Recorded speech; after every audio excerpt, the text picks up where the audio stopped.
पितृपक्षाची सुरुवात भाद्रपद महिन्याच्या शुक्ल पक्षाच्या पौर्णिमेच्या दिवशी होते आणि ही तिथी अश्विन महिन्याच्या अमावस्येला संपते। पितृपक्षात पूर्वजांचे स्मरण आणि आदर केला जातो। पितृपक्षाच्या 15 दिवसांत लोक त्यांच्या पूर्वजांचे स्मरण करतात आणि त्यांच्यासाठी तर्पण, श्राद्ध आणि पिंडदान करतात।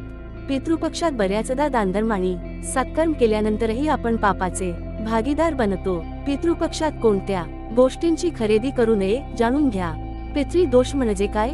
ज्योतिषशास्त्रानुसार ज्यावेळी आपल्या पूर्वजांचे आत्मे समाधानी नसतात त्यावेळी त्याचे आत्मे पृथ्वीवर राहणाऱ्या त्यांच्या वंशजांना त्रास देतात। यालाच ज्योतिषशास्त्रामध्ये पितृदोष म्हणतात। मान्यतेनुसार आपल्या पूर्वजांचे आत्मे पृथ्वीवरील त्यांच्या कुटुंबातील सदस्यांना पाहत असतात आणि पितृपक्षात त्यांच्या वंशजांना आशीर्वाद देण्यासाठी पृथ्वीवर येतात अशी मान्यता आहे। यावेळी अनेक गोष्टी आहेत त्या चुकूनही करू नयेत। पितृपक्षात चुकूनही करू नका या गोष्टी। पितृपक्षात आपल्याला काही गोष्टींची काळजी घ्यावी लागते। या दिवसांत बूट, चप्पल, कपडे खरेदी करण्यास निषिद्ध मानले जाते। या काळात लग्न, साखरपुडा इत्यादी शुभ कार्यक्रम करू नये। वाईट कृत्यांमध्ये सहभागी होऊ नये। त्याचबरोबर या काळामध्ये कांदा, लसूण, अंडी, मांस, मासे खाणे टाळावे। तसेच सोने चांदी देखील खरेदी करू नये। असे करणे अशुभ मानले जाते।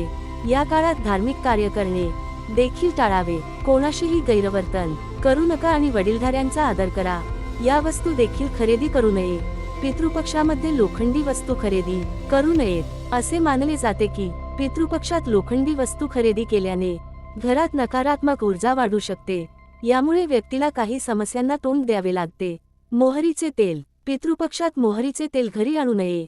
मिठाप्रमाणेच शेजाऱ्यांकडून मोहरीचे तेल देखील घेऊ नये। मोहरीच्या तेलात शनिग्रह असल्याने व्यक्तीची दृष्टी कमी होऊ शकते। यामुळे पूर्वज दुःखी होतात आणि पितृदोष वाढण्याची शक्यता असते। या मंत्रांच्या जपाने पूर्वज होतील प्रसन्न।